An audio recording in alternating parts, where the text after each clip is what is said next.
All right. Hello, everyone, and welcome to today's webinar, the why and how of standards-based grading.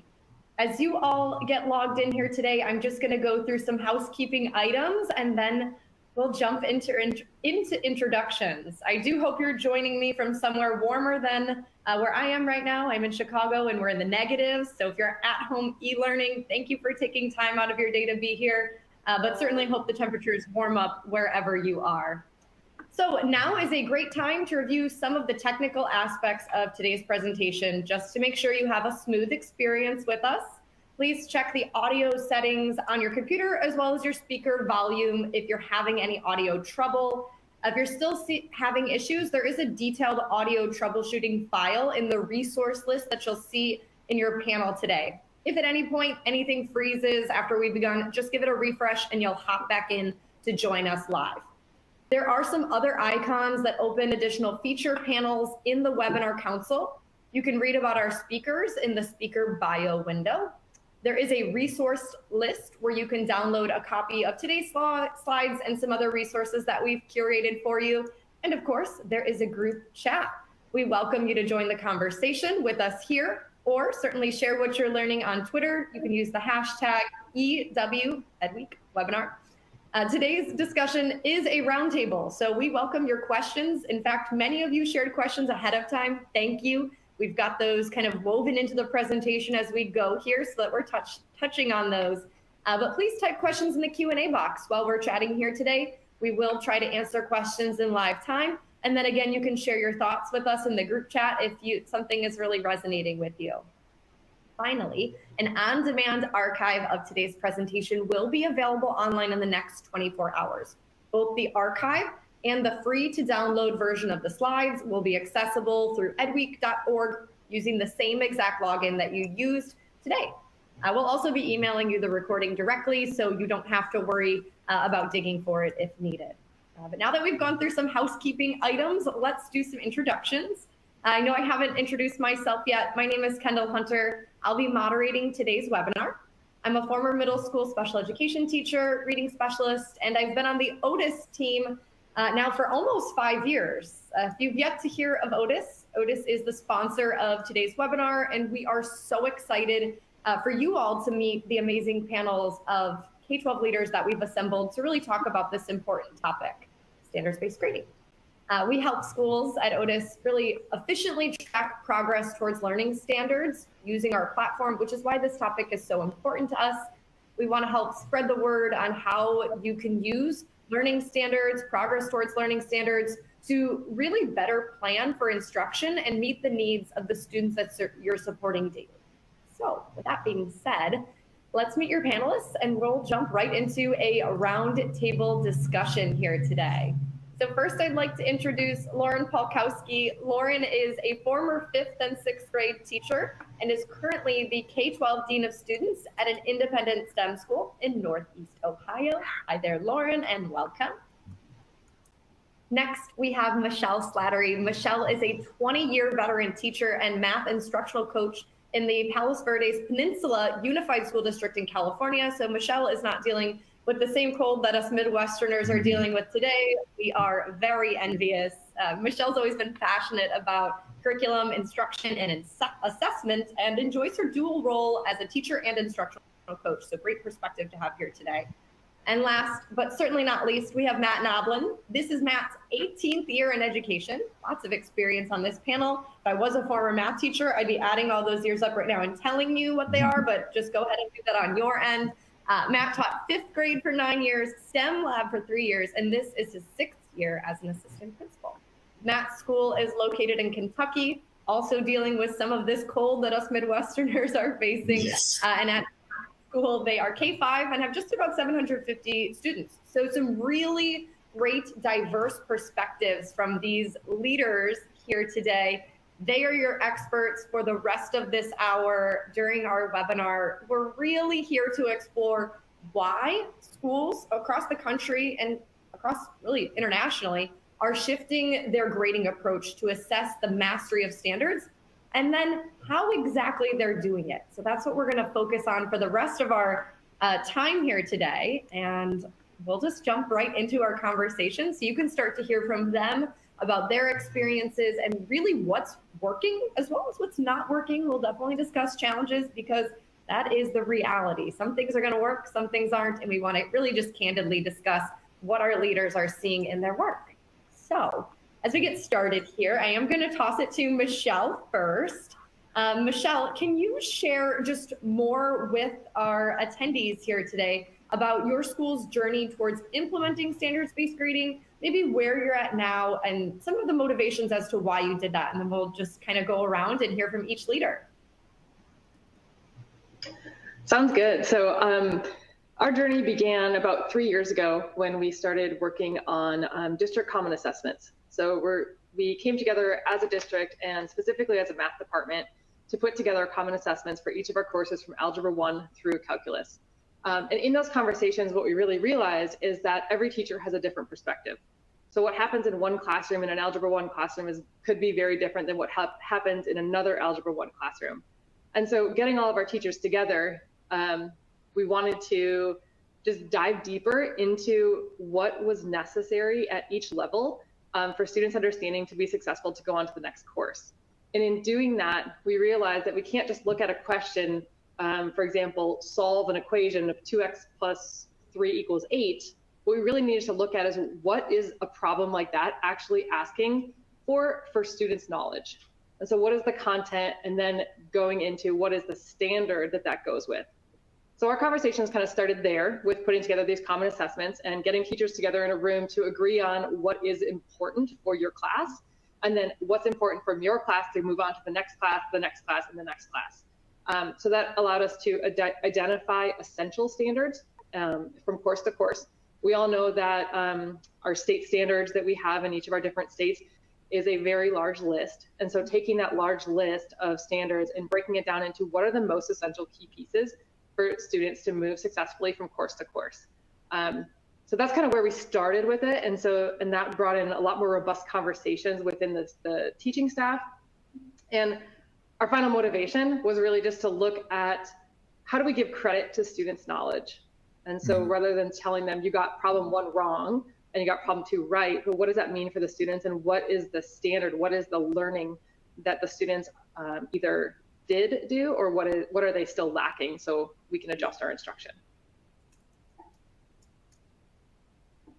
Thank you so much, Michelle. I loved hearing that you identified that you really narrowed down your standards and used that to guide the assessment process. I know we're going to get more into that in a bit, but I think that's just such an important piece, that common learning goal, right? No matter which class they're in, we need everybody somehow to demonstrate that they're able to do that skill. And it's almost like reframing that whole process, because historically, I think we looked at, do they have an A in this class? Great, they've mastered it. But now it's like, here's the 5, 10, however many skills. How I got them there versus how you got them there could be a little different, but are we demonstrating that mastery? That was great context. Matt, did you want to jump in?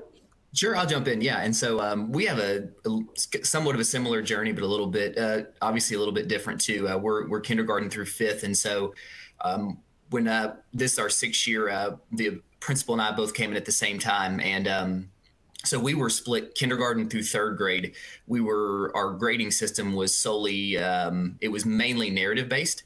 There was a loose standards-based grading system, and then our 4th and 5th grade teams were traditional in giving the A, B, C, D, E, F, or F. And so it was really a moment of clarity for us whenever our first year, we would always have an honors roll program for our 4th and 5th grade students. And so we always loved to celebrate our students. And it was something that we celebrated teachers and students, and the parents came to, but we just made an observation that at that point, we were almost 100% of our kids were on the honor roll. And so we thought that was great. But when we really started to dig into the data, we started to see that, we might be giving something that's not accurate with our grading system. We weren't really through multiple measures, we weren't really at 100% what we would call mastery on multiple standards, whether that's using MAP, whether that was our state data. So we just came up with a pretty simplistic kind of mission, like something that we wanted to do was to create aligned, congruent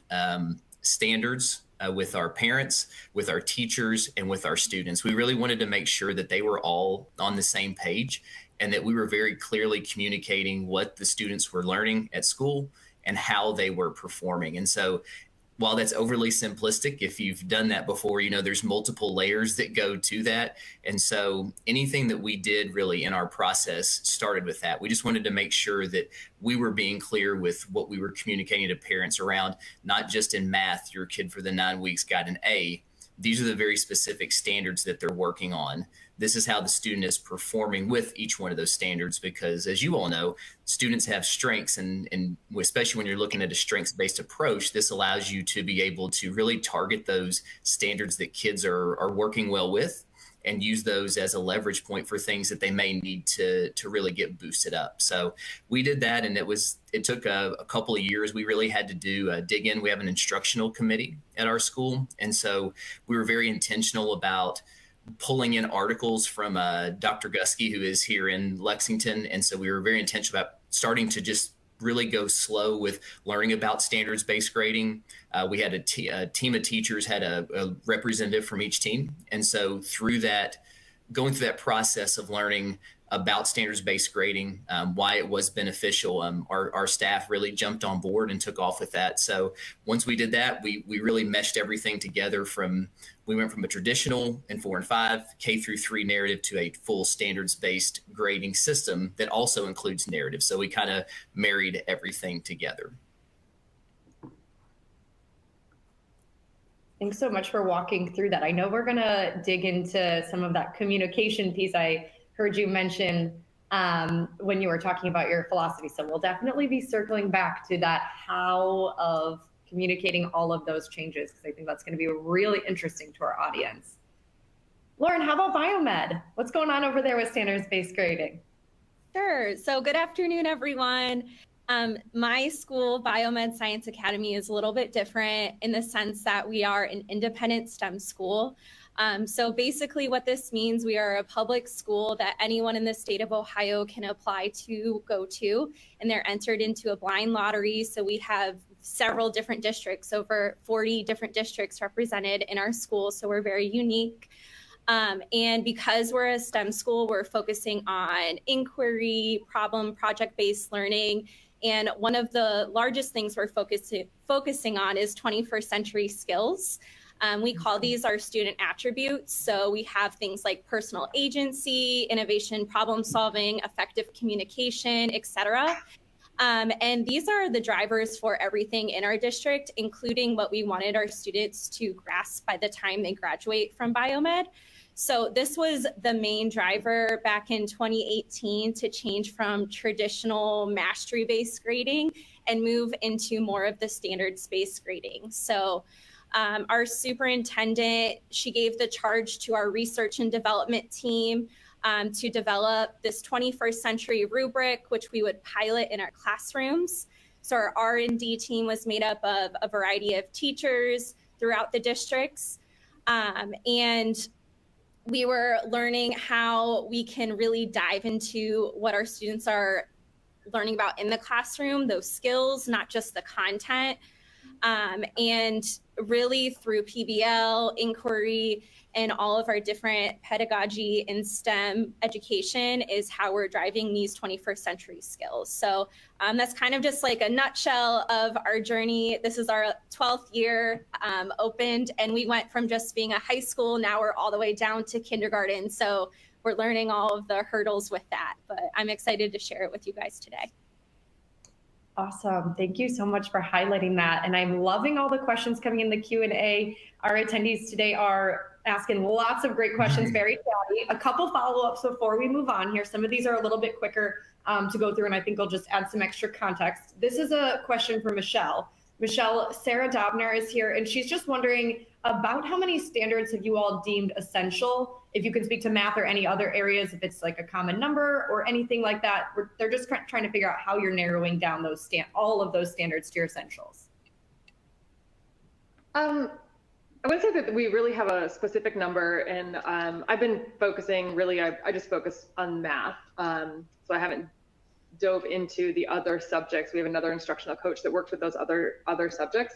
But for math, like what we see is we see that there's standards that go through multiple courses. For example, there will be a standard about linear functions in Algebra 1. That'll be this exact same standard in Algebra 2. This is the exact same standard in pre-calculus. And so you're looking at that standard and it lists this kind of robust concept of what students can do or need to be able to do with linear functions. And so rather than saying like, we want to try and keep it to like 10 standards, that sort of thing, but maybe taking a standard and pulling out a tiny piece of information from that standard. And so saying in Algebra 1, students will be able to graph a linear function in slope-intercept form. And then saving the second piece of that of being able to graph functions in general form for an Algebra 2 focus. So really, there's really not a number. There's just like specific concept from that. So you might have a list of 20 standards, but within those standards, it's like 1/3 of one actual standard. I hope that makes sense. It does. It sounds like you all are looking at the priorities and kind of breaking them down into what a logical scope and sequence would be for how you would, move from the first piece to that last piece. I think that, for me at least, the hardest part about standards-based grading is one standard can have A through F or A through G of each individual thing, and you can't necessarily do part G until you've done part A. So it seems like you've done a lot of mapping. Kind of nicely summarize it, lots of mapping out of how that will look. Yeah, and the question that we really were trying to answer is, at the end of Algebra 1, all students who took Algebra 1 can do these things at this level.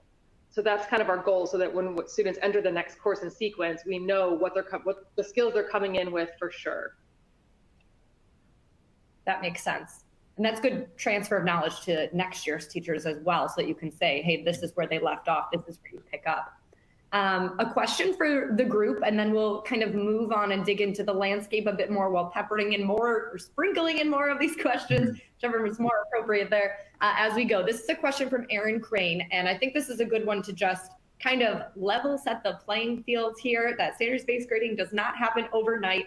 Aaron shared that their district is really looking to create a timeline, and there's a fear that they're going to just change overnight and it's not going to go well. Can each of you just share like how many years or how long you've been discussing standards at your district level, and what that timeline, what's a reasonable timeline to start to think about?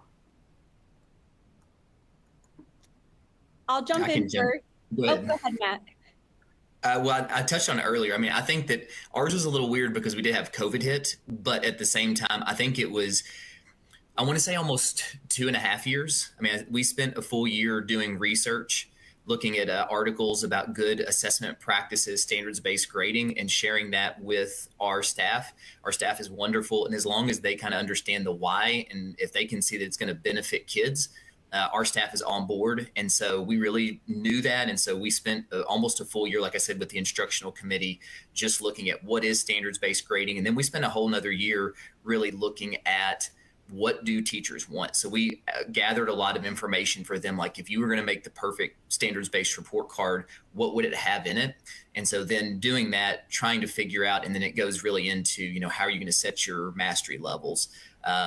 Those questions about, are you going to have any traditional part of it? Does it need to have narratives? And so we spent a full year doing that and researching companies to try to figure out what really meshed with that. So it took us almost a full 2 years. And then obviously, as you know, the first year of implementation is really a slow takeoff. Having a point person to be able to do that was huge. But then now we're really, and we'll talk about it a little bit later, but we're year 4, I believe, year 4 or 5. And so we're really rolling at this point. So not overnight at all. No, it was not overnight. No. Lauren, did you still want to add something to that? I know you were about to start too. Yeah, that's fine. So we started the process back in 2018, just with our little committee, the Research and Development Committee. We were looking at different standards-based approaches, reading some different books and digging into the research. And we started to create our own rubric, and we piloted it in our classrooms. I was a 5th grade teacher at the time, so I had firsthand experience to share back with the team. And then from there, our pilot grew a little bit larger the next year, and then COVID hit, and we had to pivot, and that's how it goes in education. We work through it as best as we can. And last year was the first year that we had K through 12 using it entirely in our district. We made some revisions to our different learning outcomes this year to reflect more student-based language, I can statements, and level it for different grades. But it is a work in progress. It needs tweaked all the time, and our building and our district is really great at communicating when we need to make those changes, whether that's students, families, teachers, etc. We're a team here, so we're going to change it and make it work for the kids. Thank you so much, both. There's just two things that you both said that I want to emphasize or highlight for our audience. The first was Matt's concept of what is your dream report, standards-based report card, and what are the attributes of it. I think that is just such an important exercise, because if you don't know what you need at the end of this to share with stakeholders and what it needs to look like, you're going to end up in a position where you're not able to actually share that information in a digestible way. And then it's just going to create more chaos among the staff. You know, they're going to be wondering, well, how do we do this if we don't have a means of doing it? How do we, how do we share X, Y, and Z that we're so used to sharing? So really thinking about that end product of what you need to communicate, if you're there communicating, because we are going to talk in a second here about a hybrid approach, or maybe you're just using standards to guide instruction and not necessarily reporting that out. That's okay. But if you are kind of thinking through what are the must-haves, what are the nice-to-haves, what are the need-to-haves, and really getting buy-in. So we'll dig into that more, but I think that was so helpful. And then Lauren, I just want to call out what you all said around revisiting each year. You know, what worked well last year? What do we need to do differently? And evaluating, because this is a work in progress. Nothing has to be, final the first day that we go live. We're going to learn things. We're going to see opportunities to make communication better, or tracking, or narrowing down the standards, or maybe adopting your own set of internal standards that more accurately represent your curriculum, whatever it may be. As you make those shifts, I think just having, the grace for your team that we're all sometimes just learning as we go. And I think that's probably the biggest thing about standards-based grading is that, there's going to be iterations, and that's just education, right? Next year, there might be something new that you tie in that you learned this year at a conference, and it's only going to get better. So thank you both. Okay, so exploring the landscape of grading a bit further here. We're almost done with our rationale and why of this session, and we're going to start to transition into strategies of the how, challenges, communication, more specific next steps that you all in our audience can use to take back to your community. But as somebody who, explores the grading landscape often myself, I hear all kinds of terms in education that I think often mean similar things, but different things to each school. So I just want to kind of touch on different grading practices that you all might be hearing as you're exploring grading in your own communities, and we'll hear from each of our panelists around what that looks like for them. Some terms that I'm talking about might be competency-based grading, or mastery-based learning, or standards-based grading. So we're going to kind of talk through what some of those words mean and actually look like from an implementation standpoint. And I'm going to toss it to Michelle first. Michelle, I think when we chatted before this, I know I'm going to call it like hybrid grading, but I'm going to let you describe to everybody more about the structure of grading that you all use at Palos Verdes to really communicate student progress, but also understand standards performance at the teacher level to guide instruction. Yeah, absolutely. So as I mentioned, we've been kind of working with these common assessments for the past 3 years. And that was really the start of us diving deeper into the standards. So our grading on paper is going to look the same as it has for the past 20, 30 years. It's all points-based on paper. So the students still see, they got 18 out of 20 and things like that. And same with our parents. The parents are going to see the same thing. So we haven't had to do a lot with educating parents or students on how does this work, and for them to understand how do I see that I'm doing well, or I'm doing all right, or I need to improve. Everything is still points-based from what they see. But really where the standards-based components come in for our district is that we're looking at those standards within our common assessments. And then as a group, at the completion of each of our common assessments, we are coming together as subject teams and working through the data. So we are using Otus and the data in Otus. And so it's really easy to pull out a standard from that. Every single question is tagged to the standard that it corresponds to. So we can look through and say, okay, well, we saw that this question was most commonly missed. It goes to this standard. What was happening there? We might see that same standard was assessed in another question, and we might see that performance on that question was significantly higher. And looking at, really what was it? Are the students not understanding, not comprehending the standard? Is there something weird with the question? And using that information to guide our next steps in our instruction. We take that information and we will identify certain pieces to review within that maybe next quarter, and say this next quarter, we're going to make sure that all teachers, in Algebra 2 are going to review these topics, and then we'll reassess on those topics in the next common assessment. So we're constantly making adjustments to both our instruction as well as future common assessments to be able to assess not only students' current knowledge, but also their growth in knowledge from assessment to assessment. And then we're hoping to be looking at that year to year as well, and how are students showing growth from 1 year to the next year with those same standards that they were tested on in Algebra 1, then Geometry, then Algebra 2, and so on. That's kind of like where we are, but on paper, it still looks like points, but our conversations that are happening behind the scenes are more focused on the standards.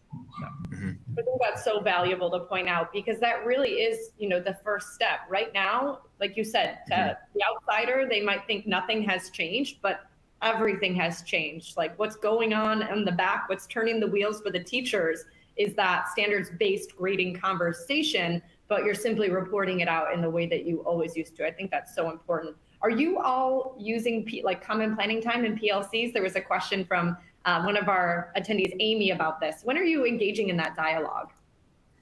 That's a really good question, because we all know that time to come together as a large group and as a small group is always hard to come by in education. In the first 2 years of implementation of these common assessments, we had to dive deep into figuring out the essential standards, and then what does that mean, and really framing kind of the end goal of what we were looking for here. So we've had probably about 3 days in those first 2 years where we pulled the entire math department together.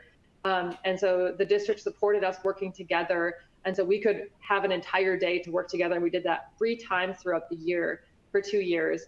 And then now we don't need as much front load work. And so now we're meeting, we have we have Wednesdays where we have different things, our department meetings, our faculty meetings. And one of those is called long-term planning.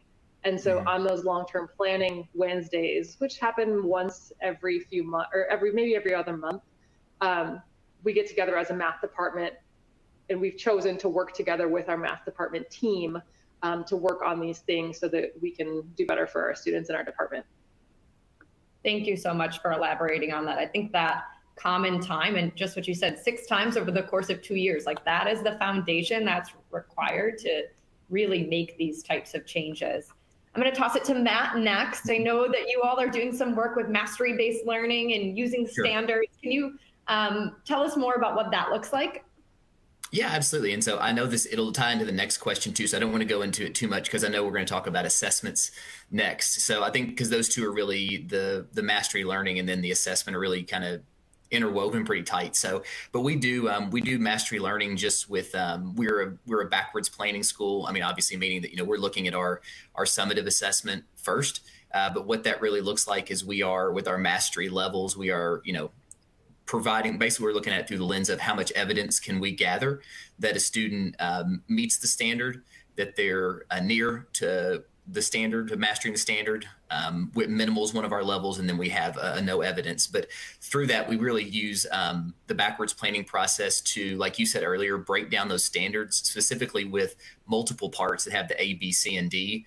And we make sure that we have broke down with learning intention, success criteria through each. So with that backwards planning process, really making sure that we are providing opportunities for the kids, that knowing that at the end of that assessment, our goal is for them to have every standard mastered or every part of a standard mastered. So again, I think I can talk a little bit more about kind of the different ways we do that in the assessment part, but I don't want to steal our thunder in the next question.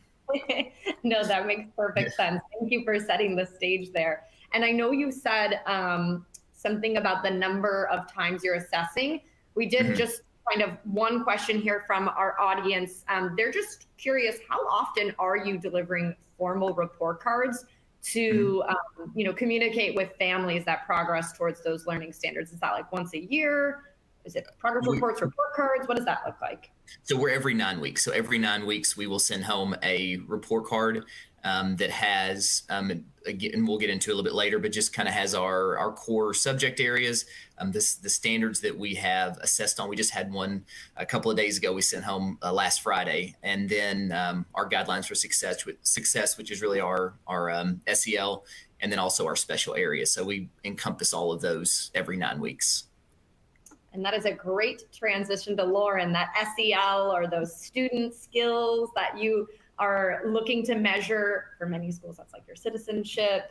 But I think that ties into what Lauren is doing over at Biomed. Lauren, do you want to talk to us a little bit more about what competency-based grading means to you all? And if that's something you've explored with your students and staff? Absolutely.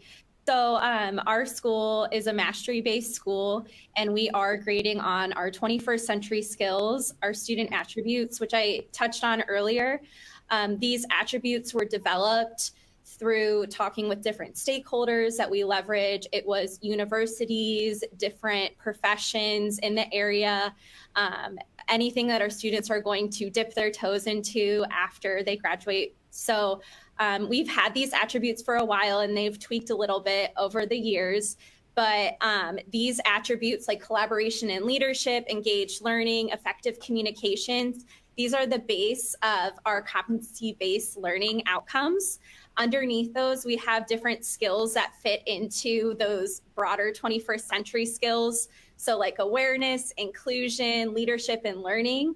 And our students learn the content of their classes through these learning outcomes. So it's the skill driving the instruction for our students, because that is the end goal for our students to be successful in these 21st century skills.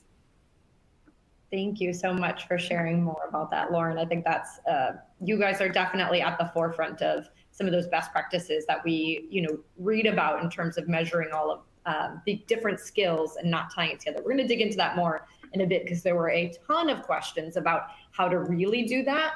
But I want to segue here into assessments, because we've kind of been touching on it. Before we do that, we just have one question from Kimberly Gibson that I want to touch on. I think this is an easy one to answer, and I think a lot of folks on the call here today are just curious. Are the standards that you all are using to measure student learning developed internally by your district, or are they state standards, Common Core standards? Can each of you just share which standards you all are using? I know this is a hot topic. We use our state standards, the Kentucky state standards, yes. Kentucky state standards. Michelle, what about you in California? Yeah, we're using the California state standards, but like I said, we're kind of nitpicking them apart and breaking them down into what do those state standards mean for us, and then vertically aligning those within our curriculum. Lauren, how about you all? Same with Michelle. We're doing the same thing as their district. We're looking at different standards, the Ohio State Learning Standards and the Next Generation Science Standards, and we're aligning them in the department K-12 for what works best for our students. Thank you so much, everyone. I'm sure Kimberly will appreciate that.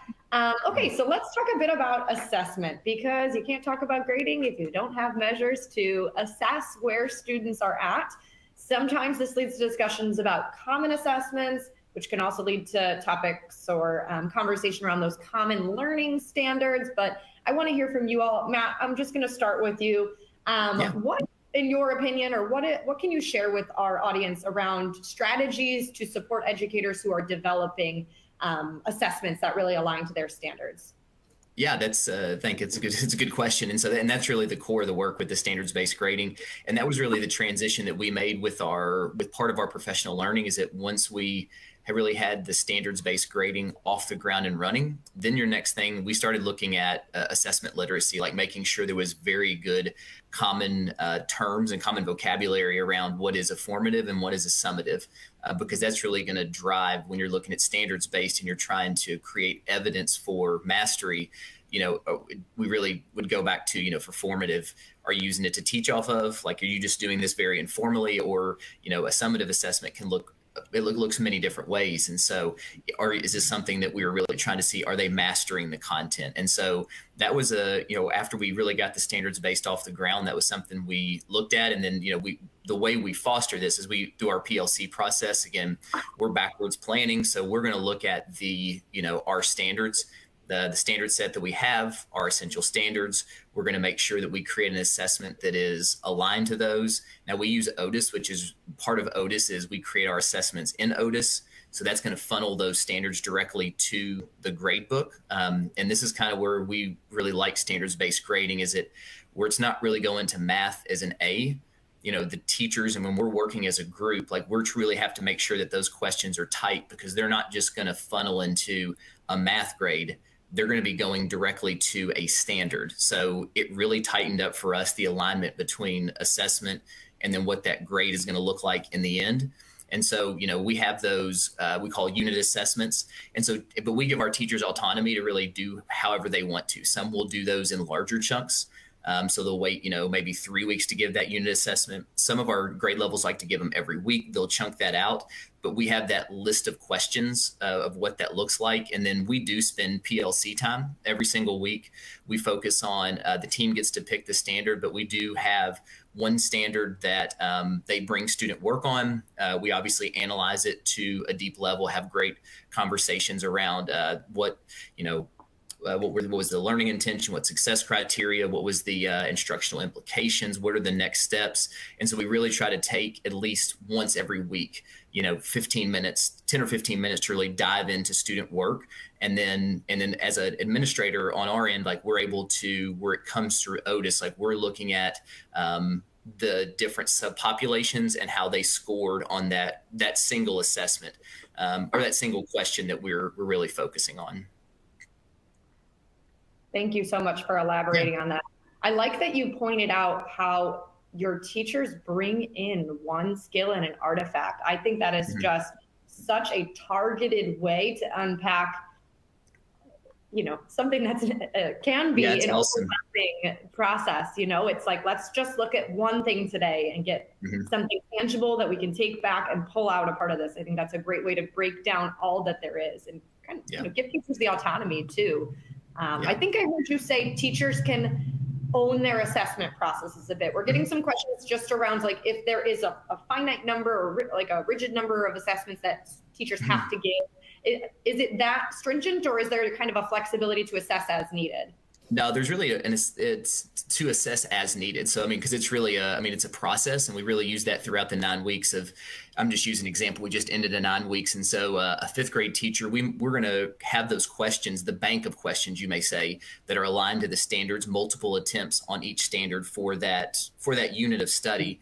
But a teacher may have to go back and based on the student not meeting a standard, they're going to go back and give that student multiple attempts over and over again. And so when you look at a grade book, especially with the attempts on a standard, there may be one teacher that has more attempts than another and even different students, because they're looking at who those students that have not met that goal yet, and they're giving them more attempts to be able to do that. So we really use just more of the bank of questions. We want to make sure that those questions are aligned.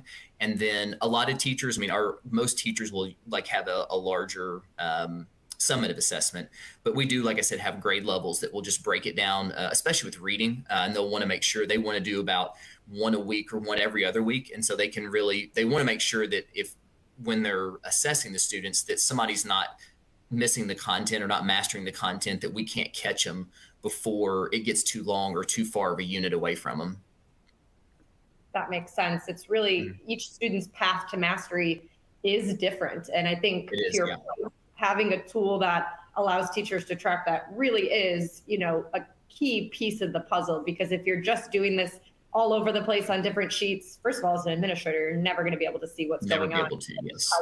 and communicate, or when, you know, a family member calls in and asks questions, you can't easily access that information, opens up a whole nother can of worms. So having a tool that supports the ability to measure different times, right? I might be assessed 3 times, Michelle might have mastered it at 1, and we each have that unique journey. I think that's just such an important part of acknowledging it really is a journey for teachers and schools implementing, but for students, because each of us don't reach mastery, you know, in the same exact way. Yes, that's exactly right. Michelle or Lauren, did either of you want to touch on any of your assessment processes or curriculum alignment? Share anything else? I know we've kind of touched on it, but I'll just pause in case either of you want to jump in and share your own experiences. I'll just add one thing about ours. So, you know, I mentioned we're doing our common assessments, and that's really where we're focusing on our standards. So everybody is giving these common assessments across the district for each of those courses, but outside of that, teachers are free to do what they want to do for assessment in their classroom. I really like that Matt talked about the formative versus the summative. And I think that in our conversations about the common assessment specifically, that drove additional conversations about what is it to be a formative assessment versus a summative assessment, and how are teachers utilizing different strategies of different types of assessments in their classroom. And we've had some very robust conversations around that topic and different strategies, and teachers sharing different strategies for those two things. But the one thing that I will say is, as a result of analyzing the standards-based data from our common assessments, I see teachers looking at their classroom instruction through a different lens, and looking at the things that they're doing in their classroom through a different lens. And if you're going to choose to put a problem on an assessment, formative or summative, but if you're going to put, you know, problem A on an assessment, what is the goal of that question? So I see that happening a lot more, rather than just picking, okay, well, this is the assessment that's in the textbook, here's 15 questions, I'm going to make my quiz, make my test out of that, but really looking at questions one by one and analyzing that question, and what is the goal of the question, what is it assessing, you know, what standard is it, what content, and at what level is it. So it's driven a lot of conversations about future things and just the day-to-day of the classroom. I love hearing that those conversations have shifted. You know, throughout this webinar, we've got over 45 questions that have come in since we started, and quite a few of you have asked, like, what is the impact? And what you shared right there to me is like what I think people are listening for, right? Is like, it can be tangible. We'll get into that. Maybe there's, you know, an impact on students that you can point to with test scores, but anecdotally, just teachers feeling more confident and noticing, hey, we're doing this a little bit different and it feels better. I'm seeing students responding, you know, in this way. I think that's just such a huge part of it. When you can actually feel the shift in the conversation and know that you're using data in different ways, I think that's just huge. So I appreciate you shedding light on that, Michelle. And just one quick question, where are you all analyzing that data? We are using Otus to analyze the data. Got it. That is what we used to. Yes. There. Yeah, if anyone, I know we've had some questions around this. We'll touch on tools in a bit. But Otus, you know, helps with that assessment and standards-based grading piece, as Matt alluded to. As you assess the standards, they funnel into a grade book, so that that automation of data is there, and you can really analyze progress. So that when you're in those PLCs, you can really maximize that 15 minutes you have together and say, here's the data, what does this show us? Rather than let me spend 15 minutes pulling together all the data. That's really the benefit of a tech tool. A couple questions on reassessment and relearning. I'm just going to ask the question, and then whoever feels most comfortable. I know we are heading into our last 15 minutes here. The time is flying. This question is from Julie Kopp. Thank you so much, Julie. She is wondering, what are some ways that you are supporting the relearning process for students who are below where they should be in relation to the standards? Can anyone speak to that? I can, I don't mind. Yeah. So we use different types of methods. One is, we call it playlists. So a teacher will curate different resources they want the student to go through, different steps, if you will, in order to prove mastery of a learning outcome. So these can be different depending on subject area, depending on project. It could be just for that one student, but we see this as a really great tool that our teachers have developed. We also have, it's called Win Time, What I Need time at the elementary school, where our teachers will pull certain groups of students into different classrooms to target those skills that they need, analyzing that data from Otus, from MAP that's inserted into Otus. So they're really grouping our students based on different needs. And at the older levels, this looks like advisory time. So our teachers will check in with the students. The students will send home a weekly email to their parents about the progress that they have, and they will talk about their grades in Otus. But we're really trying to foster that communication between families and students, and for students to have their own personal agency with their learning. So lots of different tools we're trying, and some things work for some kids and others work for others. So just like Matt said earlier, the learning and mastery journey is not the same for everyone. So we're trying to find the niche for all of our students. Nice. Thank you so much for elaborating on that. We have had a ton of questions about those non-academic student skills. So I want to segue into that because I know that is such a huge piece of the puzzle for many of you in your own schools. And really the context here, if this is not ringing a bell, is that as you move towards standards-based grading, a lot of times questions around maintaining consistency and fairness becomes more critical. One of our educators here today, Judy Smith, asked the panel's thoughts on if you should include non-academic skills in the academic grade on report cards, or just in general. And really, before I throw it to you, I just want to add a bit of context. Many schools have been removing non-academic factors from students' overall academic grades, so their performance reflects the true mastery of the skills that they're working on, not other factors. For example, when I was in 5th grade, I would get 10 points if I brought in a box of Kleenex, which I always did faithfully because I wanted those 10 points.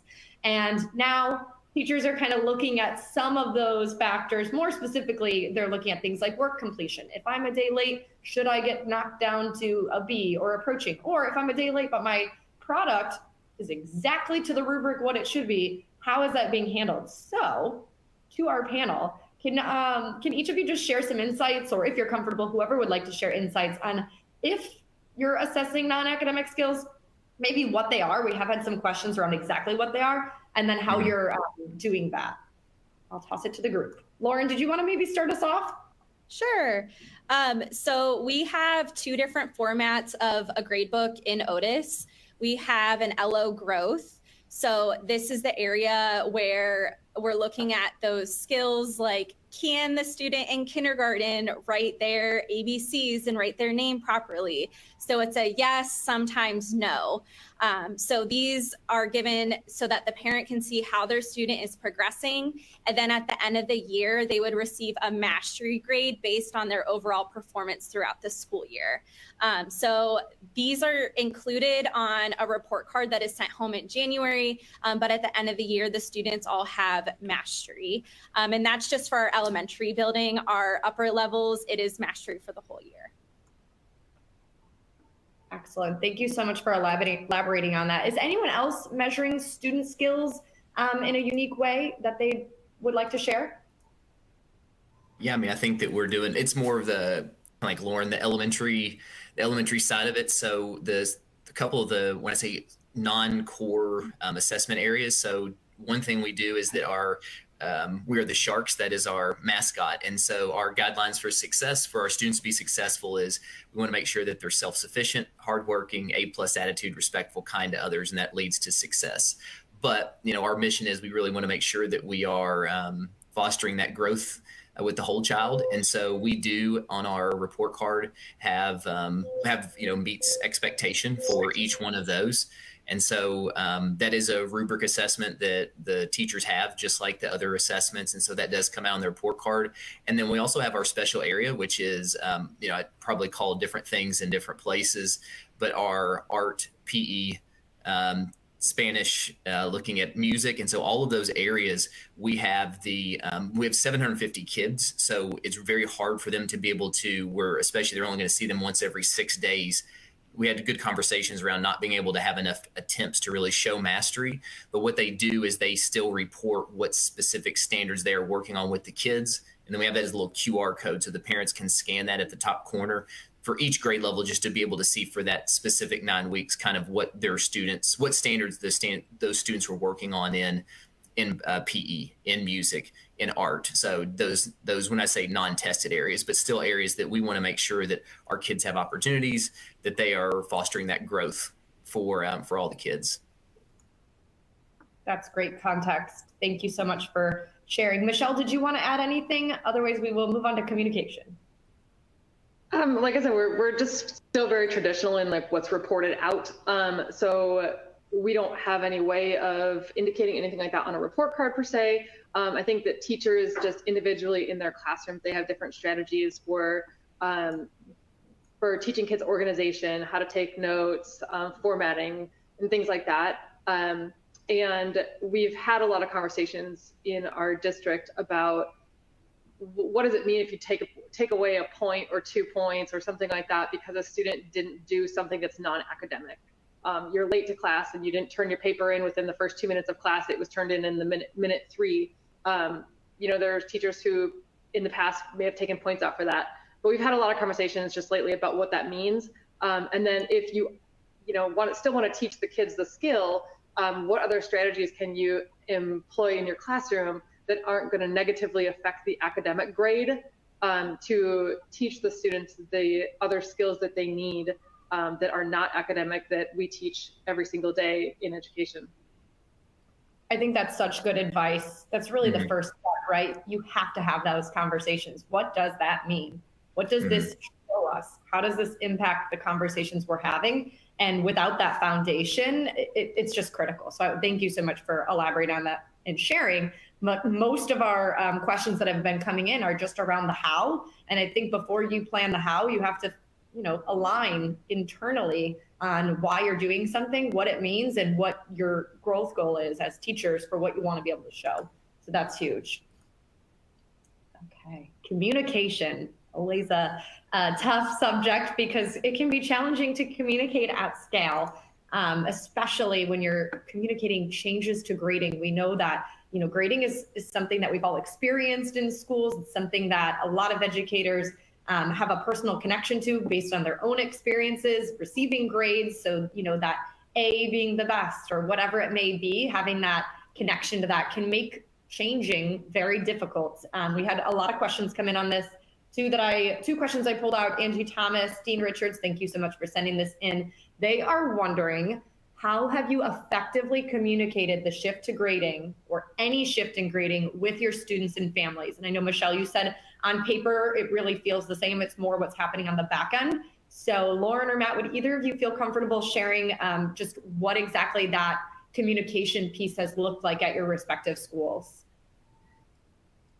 Yeah, I'll go first. Ours is pretty quick. So we ended up being very lucky. I think it was by chance because we were already kindergarten through third with the narrative-based loose. When I say loose, standards-based grading, more narrative-based.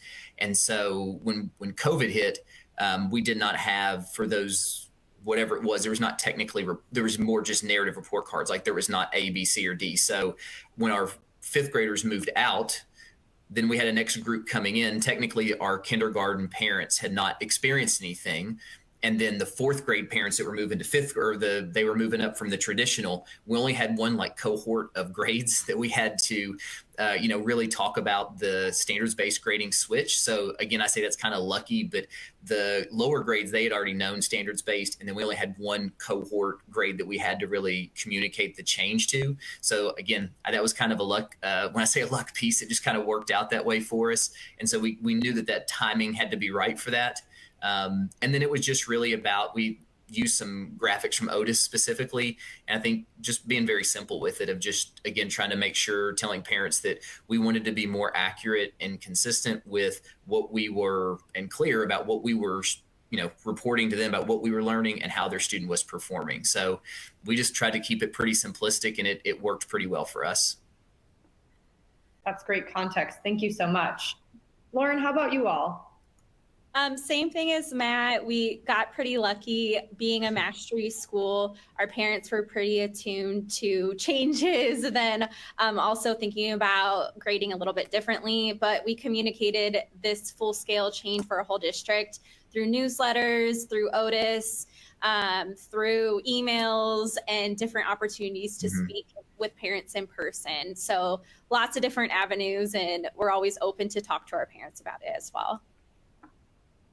I think that open piece is just so important, right? You're there to answer the questions. You know, you equip your teachers with the tools to answer the questions, and the conversations kind of flow from there. But having that groundwork laid, like you all said, several years of planning and being ready to execute gives your teachers the confidence too when those questions come up to answer, you know, and talk families through it. We have had a lot of questions in the Q&A and submitted beforehand about tools. So I'm just going to ask, I think 2 more questions is all we'll have time for. And we do get a list of the questions, so I may follow up with some folks individually or pass out questions. We certainly would love to get through them all, but thank you so much for all the questions. It's a good problem to have when we have too many here, but we'll definitely follow up by email if we don't touch on your question here today. I know some of them were similar. Rick West asked a question about tools and added some context here. Rick shared that they've been using standards-based grading for several years, but have room for improvement, specifically with organizing and managing student progress towards standards. And Rick is wondering how you all are doing that in a grade book. So whoever's comfortable, can you just share how and where you're organizing standards data, and then just like a little bit of a high level what that looks like, so that if somebody is considering a similar organizational structure, they can kind of visualize that.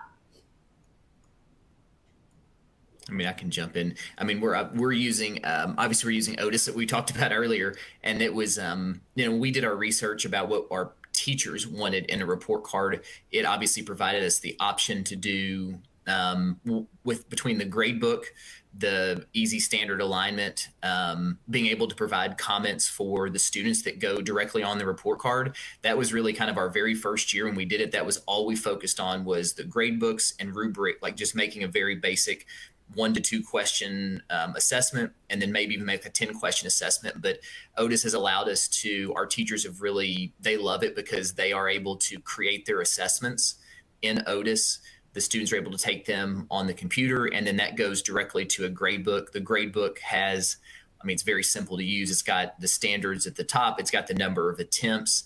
At the very bottom, it breaks it down by the levels of mastery, which is really good for us because, you know, we use that during PLC time.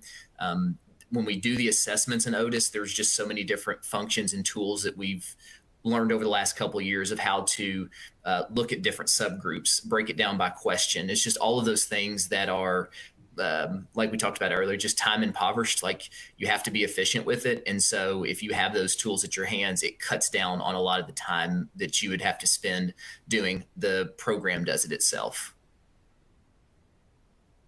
That's great context. Thank you so much, Matt, for sharing more about that. I know we are short on time here, so I'll just make a note in the slides that you'll see in the webinar. I did pull together some of my favorite visuals of standards-based grading tools in Otus. These really just scratch the surface. Feel free to poke around in there. I've also put some free resources in the resources tab of your console. So we have some guides there that you can use, a lot of downloadables, just free things to help you kind of map out what standards-based grading might look like. And if you're curious about, from a usage standpoint, what Otus looks like for standards-based grading, definitely get in touch with us. We are at otus.com. So last question for today. I am going to ask each panelist here. This was a great question from Valerie Ward that really just perfectly sums up our conversation here today. Valerie is wondering, if you were making the switch to standards-based grading today, now, knowing what you know and what you've been through, what would you do differently or prioritize? Basically, what is your biggest standards-based grading lesson learned? I can start. Just be patient with the process. It is a really long journey. There's twists and turns, but it is what is best for our students. So just remember your why and keep pushing your teachers and supporting your teachers as needed. Thank you, Lauren. I'll echo what Lauren just said. Take it slow. That's my best advice. And listen to your stakeholders. Without the buy-in, you're not going to get anywhere and you're not going to find success. And then also know that what you do on day one could potentially be and probably will be extremely different than where you are in 2 years or even at the end of that school year. It's an ongoing process that needs kind of constant massaging, if you will, to get it to what you want it to be. Just set the goals and take it one small step at a time. Thank you, Michelle. And last but not least, Matt. Yes. No, I think just obviously take it slow. Yes, make sure you understand what your purpose is, your why, communicate that. We have a wonderful staff at Sandersville. They rolled with it and have really, anytime that they've really rolled with everything and made it. They're the ones that really made this what it is. And so that's the really cool part. And I would say the only thing that we spent a whole lot of time on, and we still have a whole lot of conversations around, is mastery levels. So, what words you use for mastery levels, how many mastery levels you're going to have. That was one thing we still have conversations about. So, and we thought we'd spent a lot of time on it, but it would be something when you start to make that switch to standards-based grading, just kind of thinking through the lens of how many levels and what you're going to call them. That was one thing that we spent time on, but we are still having conversations around today, which is good, though, having good conversations around standards-based grading. Well, thank you so much, Matt, Michelle, and Lauren, for being here with us today. Your expertise is just so valuable to those who are getting started or deep in the weeds of standards-based grading. You all shared some fantastic advice.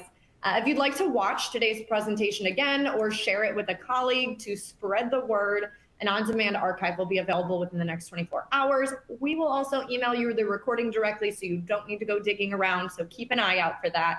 And if you'd like to learn more about Otus, how Otus can support standards-based grading, definitely visit us at otus.com. We'd love to show you some tools, tips, and tricks, and just continue the conversation. But a huge thank you to Michelle, Matt, and Lauren. I know some are e-learning, some are in school with students at present in the room. So you all are rock stars for taking time out of your day to just spread the word to our amazing audience here today. Thank you, everyone. That concludes the presentation, and I hope everyone has a great week.